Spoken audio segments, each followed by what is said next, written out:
हरे कृष्णा। हम लोग आज भगवान बलराम और रेवती माता के विवाह के बारे में सुनेंगे। Shrimad Bhagavatam canto 9 chapter 3 text 28 से स्टार्ट कर रहे हैं। तो जो रेवती माता है उनके जो पिता है उनकी बात की जा रही है कि वो कितने महान है। सबसे पहले सोन्ता समुद्रे नगरीं विनिर्माया कुशस्थिलिम् आस्थितो भुङ्क्ता वेश्यान् आनर्तादि नरेन्दिमा तस्य पुत्र शतं जज्ञे कुकुद्मी ज्येष्ठमुत्तमम्। तो श्री सुखदेव गोस्वामी महाराज परीक्षित को ये कथा सुना रहे हैं और उसमें बताते हैं, हे शत्रुओं के दमन करता महाराज परीक्षित, इस रेवत का क्यों बात स्टार्ट हुई है, इससे पहले वाले श्लोक में बताया गया है कि एक राजा थे शयारती, उनके 3 पुत्र हुए, उत्तान बहिर, आनर्त, भूरिशेन। और आनर्त के पुत्र जो है उनका नाम रेवत है। तो अब रेवत की कथा, महाराज रेवत की कथा स्टार्ट हो रही है। तो महाराज रेवत इतने महान राजा हैं कि इन्होंने समुद्र के भीतर कुशस्थली नामक राज्य का निर्माण कराया। ठीक है। तो समुद्र के अंदर इन्होंने नगरी बनवा दी जिसका नाम था कुशस्थली, और वहां पर वो रहते थे। और उसने आनर्त इत्यादि भूखंडों पर शासन किया। उनके कितने पुत्र थे? उनके 100 पुत्र थे, जिनमें जो सबसे बड़ा पुत्र था वो था ककुदमी। कौन था? ककुदमी। ककुद्मी रेवतीं कन्यां स्वमादाय विभुं गता पुत्र्या वरं परिप्रष्टुं ब्रह्मलोकम् ब्रह्मलोकम् अपावृतम्। ककुदमी, अच्छा, ककुदमी की पुत्री है रेवती जी, रेवत की पुत्री नहीं है, ककुदमी की पुत्री है। तो ककुदमी अपनी पुत्री रेवती को लेकर ब्रह्मा के पास ब्रह्मलोक में गया, जो भौतिक प्रकृति के तीनों गुणों से परे है, और उसके लिए पति के विषय में पूछताछ की। तात्पर्य, ऐसा लगता है कि ब्रह्मा का धाम ब्रह्मलोक भी भौतिक प्रकृति के तीनों गुणों से परे है। अपावृतम। तो यहाँ पे क्या बात की जा रही है कि पहली बात तो आप देखिए कि वो कितने महान है कि सीधे ब्रह्मलोक तक को जा सकते हैं। हम बहुत से पहले जो हम कथाएं सुनते हैं, इतिहास देखते हैं, तो हम देख पाते हैं कि स्वर्ग लोक तक पहुंच पाते थे। और उससे पहले तो जो था, ब्रह्मलोक तक हम देख रहे हैं पहुंचे। जैसे हमने सुना था ना, अर्जुन जो है वो स्वर्ग लोक तक को चले गए थे। तो पहले जो है, अब क्योंकि हमारा जो कॉन्शियसनेस है वो पॉल्यूटेड होती जा रही है, तो हम चीजें देख नहीं पा रहे, हम समझ नहीं पा रहे हैं। बस जैसे जैसे हम भक्ति करते हैं, भगवान के पवित्र नामों का जाप करते हैं, कथा श्रवण करते हैं, वैसे वैसे हमारा जो पॉल्यूटेड कॉन्शियसनेस है वो प्योर होती जाएगी, उसकी सफाई होती जाएगी, उसकी झाड़ू होती जाएगी। तो जो राजा थे ककुदमी, वो अपनी पुत्री को लेकर क्यों गए? क्योंकि वो चाहते थे कि सबसे उत्तम वर उनको मिले। और उन्हें समझ में नहीं आ रहा था मैं किससे, इतने सारे राजकुमार हैं, कुछ उनके माइंड में थे बट वो सिलेक्ट डिसाइड ही नहीं कर पा रहे थे किससे उनका विवाह करें। तो उन्होंने सोचा कि इस सृष्टि के सबसे कौन है, सबसे बुद्धिमान कौन है? ब्रह्मा जी। ठीक है। तो ब्रह्मा जी से ही पूछना चाहिए कि मेरी पुत्री के लिए उत्तम वर कौन होगा। तो इसलिए वो ब्रह्मलोक में चले गए। अब क्या हुआ? ब्रह्मलोक में आए तब आवर्तमाने गांधर्वे स्थितो लब्धक्षणाक्षणं तदंता आद्यमानम्या स्वभावी प्राय नय विदयत। जब ककुदमी वहां पहुंचे तो ब्रह्मा जी गंधर्वों का संगीत सुनने में व्यस्त थे और उन्हें बात करने की तनिक भी फुर्सत ना थी। अतएव ककुदमी प्रतीक्षा करते रहे और संगीत समाप्त होने पर उन्होंने ब्रह्मा जी को नमस्कार कर अपनी चिरकालीन इच्छा व्यक्त की। तो क्या हुआ, जब वो ब्रह्मलोक में पहुंचे, अब क्योंकि अपॉइंटमेंट लेकर तो गए नहीं थे, डायरेक्ट पहुंच गए थे। तो जब डायरेक्ट पहुंच गए तो भैया जिसके घर पहुंचे वो थोड़ा बिजी भी हो सकता है, एज पर स्केड्यूल नहीं था। तो वहां पे जो ब्रह्मा जी थे वो गंधर्वों का संगीत सुन रहे थे। ठीक है। अब ये जो गंधर्वों का संगीत है, ये जो ब्रह्मा जी हरे कृष्ण महामंत्र भी सुनते हैं, तो वो सुन रहे थे और उन्हें बिल्कुल भी फुर्सत नहीं थी। उसके बाद जब वो पूरा हुआ तब तक ककुदमी वहां पे वेट करते रहे। और जैसे ही संगीत समाप्त हुआ वो ब्रह्मा जी से मिले। और किसी भी श्रेष्ठ व्यक्ति से जब मिला जाता है तो उससे पहले, सबसे पहले क्या किया जाता है? नमस्कार किया जाता है। तो उन्होंने उनको नमस्कार किया, उसके बाद अपनी इच्छा व्यक्त की। ये नहीं सीधे मिले और बोलना शुरू कर दो, ठीक है, नहीं, सबसे पहले नमस्कार किया और फिर अपनी इच्छा व्यक्त की। क्या कहते हैं? तच्छ्रुत्वा भगवान ब्रह्मा प्रहस्यातमुवाचः अहो राजन् निरुद्धास्ते कालेन हृदये कृता। अब ये बहुत हंसने वाली बात है कि ब्रह्मा जी हंसे। उनके वचन सुनकर शक्तिशाली ब्रह्मा जी जोर से हंसे और ककुदमी से बोले। अब कोई गैस कर सकता है ब्रह्मा जी क्यों हंसे हैं? भैया उन्होंने अपनी इच्छा व्यक्त की, हमारी पुत्री के लिए उत्तम वर बता दीजिए, इसमें हंसने वाली बात कौन सी थी? अब ब्रह्मा जी हंस रहे हैं। Any gases? नो? चलिए। अच्छा ये बताइए कि वो जो जो भी म्यूजिकल इवेंट था, जो भी गंधर्व का वो गान सुन रहे थे, वो कितनी देर का होगा maximum to max? That is around 10 to 15 minutes. 10 से 15 मिनट का वो हुआ था अराउंड, एज पर जितना मैंने सुना समझा, उस बिहाफ पे मैं बोल रही हूँ, मैं थी नहीं वहां तो उस बिहाफ पे बोली 10 से 15 मिनट का था। तो अब 10 से 15 मिनट के बाद क्या हुआ? ब्रह्मा जी हंसते और कहते हैं, हे राजा, तुमने अपने हृदय में जिन लोगों का अपना दामाद बनाने का निश्चय किया है वे काल क्रम में मर चुके हैं। मतलब आपको पता है कि यहाँ का टाइम साइकिल और ब्रह्मा जी का टाइम साइकिल अलग है। वो 15 मिनट में तो यहाँ पे कितने चतुर्युग बीत चुके हैं। तो जिनको आप सोच के आए थे कि इनमें से किसको दामाद बनाऊं, वो क्या उनके आगे की आगे की आगे की जनरेशन भी जा चुकी है। तो आप उनमें से तो किसी को भी दामाद नहीं बना सकते। समझ रहे हो? सिर्फ 15 मिनट की बात है, 15 मिनट में भैया किसी को क्या मालूम 15 मिनट में ऐसे का तैसा हो जाएगा। इसलिए ब्रह्मा जी हंस रहे हैं कि वो जिनको भी सोच के आए थे वो तो कब के मर चुके हैं, इवन उनके आगे की जनरेशन भी जा चुकी है। तो आप समझ सकते हो टाइम फ्रेम में कितना डिफरेंस है। हम लोग बहुत सोचते हैं कि आगे कितनी प्लानिंग करनी है, ये क्या होगा वो क्या होगा। चुटकी है चुटकी ब्रह्मा जी के लिए। और वो ब्रह्मा जी कहते हैं मेरा जीवन कुछ भी नहीं है, इसलिए वो भक्ति में लगे रहते हैं। क्यों नहीं है?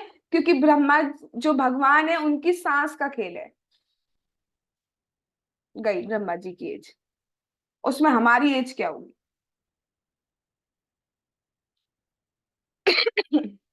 चलिए आगे चलते हैं। तो वो इसलिए हंसते हैं। अब किसको बनाया जाए भाई दामाद? तत्र पुत्र पौत्र तत्र पुत्र पौत्र नृप्त्राम गोत्राणि च न शृणुमहे कालो भियात स्त्रीर्वच चतु स्त्रीर्व चतुर्युगा विकल्पिता। एक बार और गाते हैं। तत्र पुत्र पौत्र नृप्त्राम गोत्राणि च न शृणुमहे काला अभियाता त्रिनवा चतुर्युगा विकल्पिता। 27 चतुर्युग बीत चुके हैं, एक नहीं दो नहीं, मतलब 27 बार सतयुग बीत चुका, 27 बार द्वापर युग बीत चुका, 27 बार त्रेता बीत चुका, 27 बार कलयुग बीत चुका इन 15 मिनट में। तुमने जिन लोगों को रेवती का पति बनाना चाहोगा वे अब सब चले गए। इवन वो क्या, उनके पुत्र भी चले गए, उनके पौत्र भी चले गए, अन्य वंशज भी चले गए। अब तुम्हें उनके नाम भी, अब तुम अगर जाओगे वापस तो कोई उन्हें जानता नहीं होगा। अब किसको पता है कि पापा के पापा के पापा के पापा के पापा कौन थे? नाम भी पता है किसी को? दादाजी तक का नाम पता होगा, उनके आगे का? तो वो कह रहे हैं जब आप लौटेंगे तो उनके नाम भी नहीं रहे होंगे। और आज हम किन के बारे में सुन रहे हैं? ब्रह्मा जी के बारे में, महाराज परीक्षित के बारे में, अर्जुन के बारे में। क्यों? वो भी तो चले गए, लेकिन भगवान के भक्त बने इसलिए आज भी उनके नाम सबको पता है, वरना कौन जानता है किसको। तात्पर्य ब्रह्मा जी के एक दिन में 14 मनु या 1,000 महायुग बीत जाते हैं।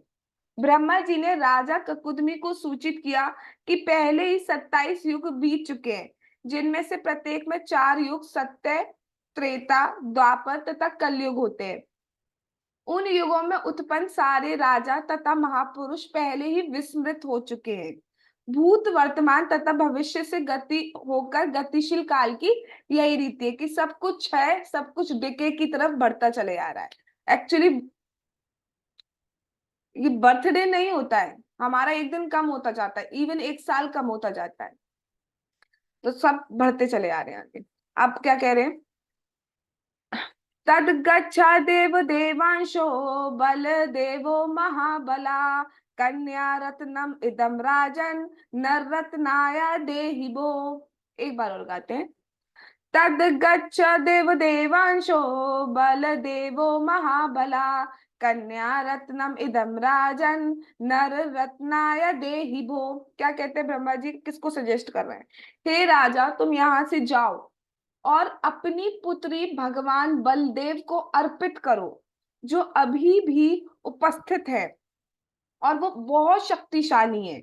निस्संदेह शक्तिशाली क्यों नहीं होंगे, वो भगवान है और उनके स्वांश विष्णु है। मतलब उनसे ही आगे एक्सपेंशन हो रहा है ना सारे पुरुष अवतार का, सबका, बलराम जी से। उन्हें दान में दिए जाने के लिए तुम्हारी पुत्री सर्वथा उपयुक्त है, तो तुम और किसी को नहीं, तुम स्वयं भगवान बलराम को अपनी पुत्री को अर्पित करो।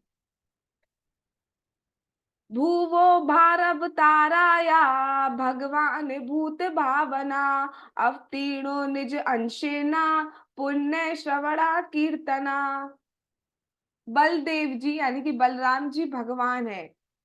जो कोई उनका श्रवण और उनका कीर्तन करता है वह पवित्र हो जाता है। अब यहाँ पे कुछ भी क्वालिफिकेशन नहीं लिखा गया है कि भैया इंडियन होगा, अफ्रीकन होगा तो पवित्र होगा, बच्चा होगा तो पवित्र होगा, बूढ़ा होगा तो पवित्र होगा, लड़का होगा लड़की होगा।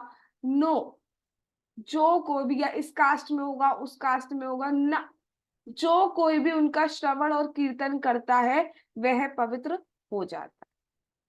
भगवान ने हमें चांस दिया है कि हम बलराम जी के बारे में सुन पा रहे हैं, पढ़ पा रहे हैं।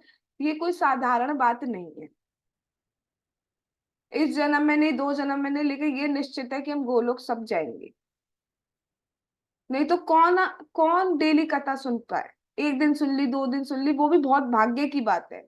लेकिन डेली डेली सुनना, इंटरेस्ट के साथ, इंटरेस्ट तो खुद ही शो हो जाता है ना, तो डेली आ रहे हैं तो। बीच बीच में एक दिन गैप मार दें तो फिर भी है, लेकिन डेली आ रहे हैं तो निश्चित रूप से इंटरेस्ट है। और क्यों ना, आफ्टर ऑल कथा किसकी? भगवान की। इसका मतलब हम पवित्र हो रहे हैं। जितना ज्यादा पुण्य होता है, जितना ज्यादा पवित्र हम होते हैं, उतनी ज्यादा श्रवण की इच्छा होती है। अगर आप किसी को कह रहे हो, बाई चांस वो नहीं ले पा रहा है, तो ये समझना चाहिए अभी उतना पुण्य नहीं है, तो उन्हें अभी प्रसादम की जरूरत है। तो जो कोई भी उनका श्रवण कीर्तन करता है वह पवित्र हो जाता है। इसलिए बार बार फोकस किया जाता है श्रवण और कीर्तन पे। भगवान का नाम जाप करिए, भगवान की कथा सुनिए, भगवान का कीर्तन करिए, नाम रूप गुण लीलाओं का, इससे ज्यादा कुछ नहीं करना है। और ये बहुत बहुत ऐसा नहीं है कि बहुत मेहनत करनी पड़ रही है, नथिंग। चूंकि वह समस्त जीवों के सतत, सतत मतलब हमेशा, ऐसा नहीं आज हितैषी। कई बार ऐसा होता है हमें लगता है इस जगत में ये हितैषी है, ये हमारा वेल विशर है, ये मेरा दोस्त है, बट कई बार फिर कुछ सिचुएशन सरकमस्टांस ऐसा आ जाता है तो तू कौन मैं कौन। बट भगवान के केस में ऐसा नहीं, सतत हमेशा से हितैषी है। हम चाहे इधर मुंह करे हुए लेकिन स्टिल वो हमेशा हमारी ही हितैषी है। इस जगत में आप इधर मुंह कर लो तो दूसरा वाला एक दिन दिखेगा, 2 दिन दिखेगा, फिर कर लेगा। लेकिन भगवान के केस में ऐसा नहीं है। आप कितना भी उधर कर ले, still he always wait for us, he is waiting. अतएव वे अपने सारे सात समान सहित सारे जगत को शुद्ध करने तथा इसका भार कर्म करने के लिए अवतरित हुए। क्या जरूरत है भगवान को आने की? भगवान इसलिए आ रहे हैं क्योंकि वो हम सबके बहुत हितैषी हैं, हम सबका भला चाहते हैं वो। और उन्हें पता है जब तक मैं आऊंगा नहीं, जब मैं आऊंगा तब इन्हें कथा सुनने का, मेरे नामों के बारे में पता चलेगा, तो मेरी कथा सुन पाएंगे, मेरा नाम जाप करेंगे। और यही करेंगे तो ही इनका उद्धार हो सकता है। हमारा असली हित इसी में है कि हम भगवान की श्रवण, हम भगवान की कथा श्रवण करें, उनके नामों का जाप करें। ये भगवान बात जानते हैं, हम नहीं समझ पा रहे, लेकिन भगवान तो सब कुछ जानते हैं, तो इसलिए वो अवतरित होते। जब भगवान अवतरित हो रहे हैं तो हम उन्हें, तो दुनिया में लोग जो है वो कह रहे हैं कहाँ है भगवान। जब नहीं आएंगे तो बिल्कुल ही नहीं सुनेंगे, उनके बारे में नाम ले लेंगे। इसलिए भगवान अवतरित होते हैं हम पे कृपा करने के लिए। इत्यादिष्टो विवन्द्याजं नृपा स्वपुरमागता त्यक्तं पुण्यजनत्रासात् भातृभिदिक्षव स्थिते। ब्रह्मा जी से ये आदेश पाकर ककुदमी ने उन्हें नमस्कार किया और वो वापस अपने निवास स्थान को लौट गए। जब वो वापस आए तो उन्होंने क्या देखा, उन्होंने देखा कि उनका जो घर था, उनका जो आवास है वो रिक्त है, खाली है। उनके जितने भी भाई थे, कुटुंबी थे, सब छोड़ के चले गए थे। क्यों चले गए थे? क्योंकि 27 चतुर्युग बीत चुके थे और यक्षों जैसे उच्चतर जीवों के भय से वह समस्त दिशाओं में रह रहे थे।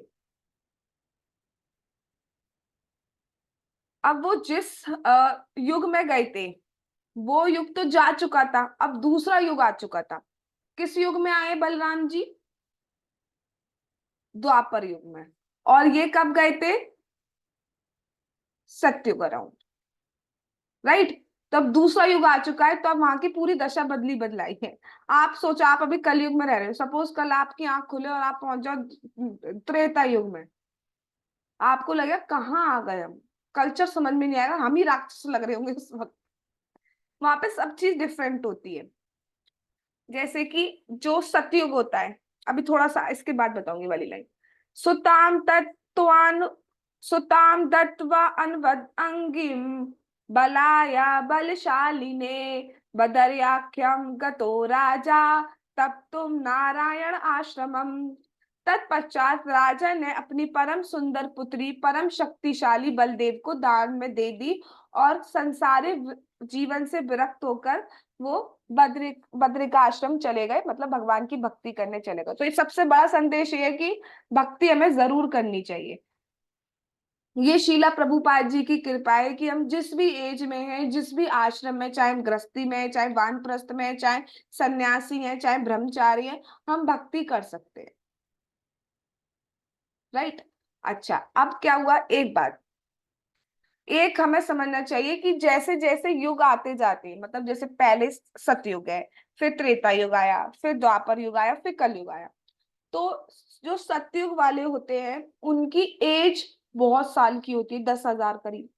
उसके बाद एज डिके होती चली जाती है, ठीक है। फिर वो 1,000 में जाएगी, फिर 100 में, अब तो कलयुग में तो 100 में आ जाती है। तो ऐसे करके डिके होती जाती है। ऐसी जो बुद्धि होती है वो सतयुग में बहुत ज्यादा होती है। उसके बाद मेमोरी लॉस जो होता है होता चला जाता है। हम मैं पूछूं 5 दिन पहले 7 बजे क्या खाया, ये 5 दिन पहले डिनर में क्या खाया, तो मुझे नहीं लगता कुछ को याद होगा, और कुछ को बहुत ज्यादा दिमाग लगा के याद करना पड़ेगा, ठीक है। लेकिन पहले के जो योग थे सतयुग में, जो उनके गुरु पढ़ाते थे, सिर्फ पढ़ाने से, सुनने मात्र से उनको याद हो जाता था। अब तो लिख लिख के देते तो अभी भूल जाते हैं, तो अभी याद नहीं रहता। तो क्या होता है, एज भी घटती जाती है, बुद्धि भी घटती जाती है, भाग्य भी घटता जाता है, और लंबाई भी घटती जाती है। सतयुग में बहुत लंबे होते हैं, त्रेता में थोड़े से छोटे हो जाते हैं, फिर थोड़े से छोटे हो जाते हैं द्वापर में, और कलयुग में तो बहुत ही छोटे छोटे मिलेंगे आपको। तो ये राजा थे, और जो रेवती जी थी वो तो भैया सतयुग की थी, तो उनकी हाइट तो बहुत लंबी लंबी है। अब वो आ गए द्वापर युग में, तो द्वापर युग में आए तो सब देख रहे हैं थोड़े छोटे छोटे हो गए। अब सब रेवती जी को ऐसे देख रहे हैं, रेवती माता को, ये क्या है भैया। अब बलराम जी के सामने वो आई, तो बलराम जी तो खैर भगवान है, वो तो अपने आप को कितना भी एक्सपेंड कर सकते हैं, लंबा छोटा उनके लिए तो कुछ नहीं है। लेकिन जब सबको देखा सब इतने छोटे हैं और ये इतनी लंबी है, तो भगवान बलराम जी का कौन सा शस्त्र है? हल। तो उन्होंने अपना हल लिया और रेवती जी के ऊपर ऐसे सर पे रखा और उसको ऐसे खींचा, और उनकी हाइट कर दी छोटी, ठीक है। उनकी हाइट उस एज की कर दी जो उस टाइम वाले युग में, यानी कि द्वापर युग में जो हाइट चलती थी, उसको घटा के इतना कर दिया गया। उसके बाद उनका विवाह हुआ, बहुत ही सुंदर, बहुत ही वैभवशाली तरीके से, रेवती माता भगवान बलराम के साथ में, ऑल्दो वो शाश्वत रूप से साथ है। तो ये कथा हमने आज भगवान की कृपा से, गुरु एंड गौरांगा की कृपा से सुनी कि कैसे इतने सुंदर और इतनी अनोखी कथा है कैसे भगवान बलराम जी और रेवती माता ने विवाह लीला संपन्न। जगत गुरु श्रीला प्रभुपाद की जय, श्रीमद् भागवतम महापुराण की जय, कार्तिक मास की दे जय, दामोदर भगवान की जय, श्री श्री गौर निताई की जय, श्री श्री कृष्ण बलराम की जय, श्री श्री ललिता विशाखा राधे श्याम की जय, श्री वृंदावन धाम की जय, हरे कृष्ण महामंत्र की जय, श्री जगन्नाथ श्री बलदेव श्री सुभद्रा महारानी की जय, निताई गौर प्रेमानंदे हरि हरि बोल। हरे कृष्ण कृष्ण कृष्ण हरे हरे, हरे राम राम राम हरे हरे। वांछा कल्पतरुभ्यश्च कृपा सिन्धुभ्येव च पतितानां पावनेभ्यो वैष्णवेभ्यो नमो नमः। All glories to assembled devotees. Hare Krishna. Thanks for coming.